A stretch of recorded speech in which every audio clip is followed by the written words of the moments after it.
On a December day in 1888, two cowboys looking for stray cattle atop a Colorado mesa became the first non-Indians to view this site. Cliff Palace, a cliff dwelling at Mesa Verde, is just one of a number of construction feats accomplished nearly 1,000 years ago by some amazing Indian people. Their impact on the architecture and urban development of the Southwest is immeasurable.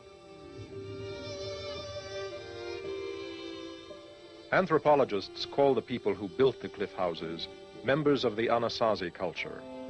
The culture appeared about the time of Christ. At first, the Anasazi lived in caves, giving no hint of their future architectural brilliance. Corn was their only crop. By 450 A.D., the Anasazi began creating permanent housing. The pit house featured the first crude basements in the United States. 4 corner posts provided support for the walls and roof, which were lacings of sticks and brush covered with thick adobe mud. In addition to developing permanent houses, the people learned to make pottery. The turkey was domesticated and beans were added to their corn crops. The Anasazi Pueblo period began developing about 750 A.D. Arts and crafts flourished. Trade began. Cotton was introduced, and the bow and arrow became a hunting tool and a weapon. Early in the developmental Pueblo period, the Anasazi began experimenting with stone masonry. This led to the classic Pueblo era, during which these construction geniuses built huge apartment complexes and cliff dwellings that served as early cities.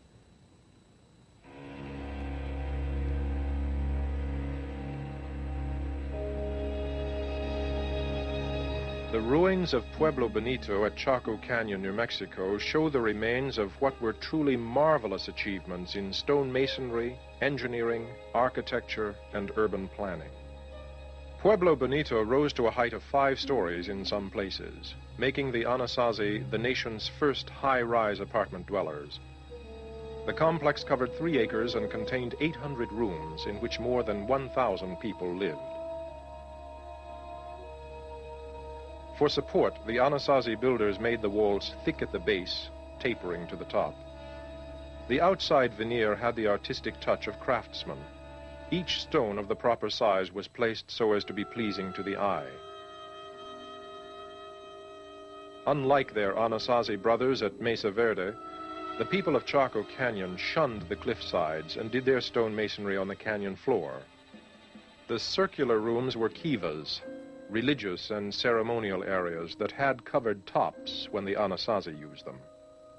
Today, it's difficult to comprehend the skill of those Chacoans who worked with only the most primitive tools. Sandstone was readily available, but ponderosa pine, which they chose for ceiling and floor beams, had to be carried 17 miles from the closest forest.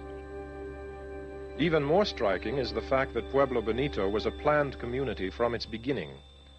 During the 150 years it took to complete Pueblo Bonito, each succeeding generation's work fit the concept of the early designers. Of all the pioneer apartment complexes in the Southwest, Pueblo Bonito is the most significant. It was the nation's first real city, and it remained the biggest apartment complex in the United States until 1882, when a larger one was constructed in New York City. Those pioneer urban developers, the Anasazi, built their apartment complexes on canyon floors, on mesa tops, and in hundreds of cliffside caves. To anyone with a fear of heights, the first question is always, why would anyone live in cliff caves? They had to climb to the mesa tops to tend their crops and obtain water, so why live in the cliffs? The most logical answer appears to be for protection against marauding enemies.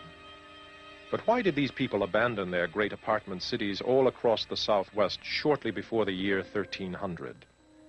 Probably because of an extended drought that hit about that time. Perhaps another reason. No one really knows. Today we can only marvel at the contributions of the ancient Anasazi. What happened to the prehistoric Anasazi people? Their descendants are today's Pueblo Indians of New Mexico and Arizona.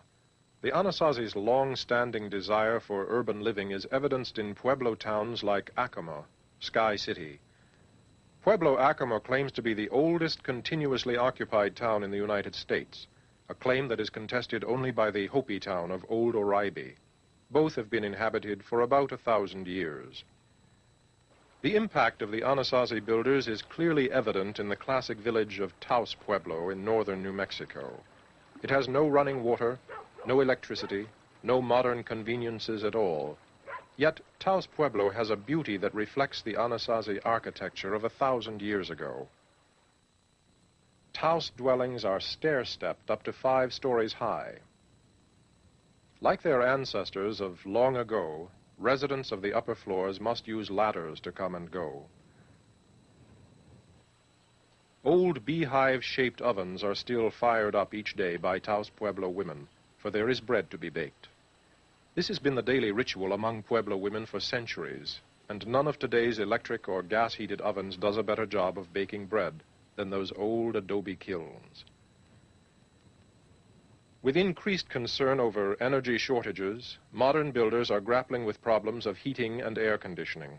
The Pueblo Indians whipped these problems long ago.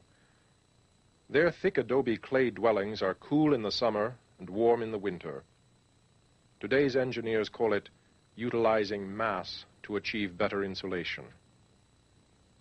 In case you have any doubt about the architectural contributions of the ancient Anasazi and their Pueblo descendants, just look around the Southwest. Pueblo influence is seen nearly everywhere.